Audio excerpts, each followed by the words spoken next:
If you love football, soccer, then you probably love the Apple TV hit comedy Ted Lasso. Ted Lasso, a quirky, soccer-naive American coach, finds his way to England where he comes in to manage a fictitious but struggling Premier League side, AFC Richmond. Hello everyone, this is Rev Brad, and you're listening to the Soccer Chaplains United podcast from the Touchline. With 20 plus years in and around the beautiful game, both as a chaplain and a press officer before that, I thought I would share in this series some lessons from Ted Lasso. Essentially give a chaplain's perspective on some of the things we see on the show and mesh them up with my own experience.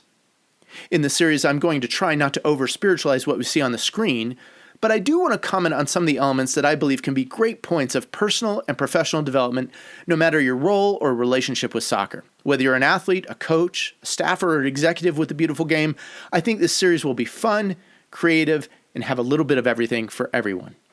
Just a side note, whilst I've changed this opener from the original one, I will keep the opener for a little while, so if you're listening regularly, when you hear the Ted Lasso theme music at the start of the pod, you can go ahead and skip forward to the 2-minute mark to skip the intro and get right into the pod for the day. Thank you for listening to the From the Touchline podcast. Here we go with a lesson from Ted Lasso. He's found the space and he's found the back of the net. Just a little off foot, thinking he's going to go far post. Not strong enough with his right hand. Whips that one in. Far post, almost made him ends, and they have. He has the hat-trick. The second in his career. The third of the night.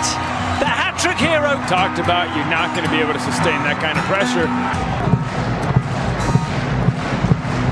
To the corner. Goes towards the near post. And you're the angle, and what a goal! What a goal! In Season 1, Episode 2, we see Lesson 10. We see Ted Lasso get a little bit creative and even a little bit aggressive when he implements his Biscuits with the Boss daily ritual. Rebecca, AFC Richmond's owner, is taken aback by the tasty biscuits or cookies that Ted Lasso has brought in. So much so that she orders Higgins, her lieutenant for all things devious and mundane, to find out the origin of the bakery or the shop where Lasso has managed to acquire these delightful treats. While Rebecca is initially resistant to Lasso's overtures, we're led to believe it's the quality of the biscuit that keeps the door open for Ted to continue the short meeting moments day after day. Now, to be honest, if the biscuits taste horrible, Ted's attempt is likely in vain. And I don't think Rebecca is a sort to be a cookie monster, or as my friend and former footballer, now turned coach Greg Dalby has often remarked to me, I've never tasted a cookie I didn't like. And he loves to rave about his wife's biscuit-making abilities. Well, Lasso's Biscuits with the Boss speak to the value of building relationships, especially relationships with those who are in power or authority over us. We might even go so far as to mention that we may even need to work to build relationships with people who are adversarial towards us, especially in certain work and team environments. I recently was sharing with a young footballer some ideas for ways to build into and invest into the lives of his teammates. I told him, let them be expert in things that they know about outside of football. Invite them into experiences where you have knowledge or passion. Share moments together, share food, be vulnerable. These were just a few of the suggestions that I offered during our conversation times. In a similar vein, one of the practices I have formed after many years of chaplaincy is learning to try and meet people at a point of common ground, or trying to find the common denominator, as it were, as I move amongst the different people in and around the club. For example, for many years, I would wear a suit and tie to home matches for the Rapids. My reasoning was that if I ever came across the owner or the club president, I wanted to remove any barriers of being underdressed.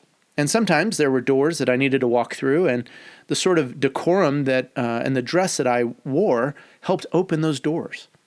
Of course, there are other relation-building spaces I've tried to create over the years, whether offering to go for a coffee or keeping regular hours, so to speak, at the stadium ground in a particular place. Each one unique and different, and tailored to accommodate a wide array of staff persons, athletes, managers, or others. At some level, this is my own Biscuits with the Boss, and all in the hope of creating a safe space for conversation, and in some cases, confession and other relational pastoral moments. I want you to think for a moment about your own context.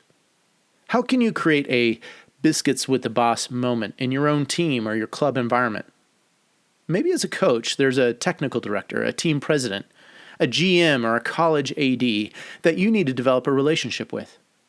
Maybe as an athlete, you need to find a way to build more relationship with teammates. Maybe it's the team captain or another team leader, or maybe it's one of those larger-than-life personas, maybe even one that feels adversarial. If you're a staffer, maybe it's taking your boss or your department head for a lunch, or creating a rhythm of hospitality and invitation that allows for a relationship to grow and flourish. Nothing to be false or disingenuous, but to create an honest bridge and connection.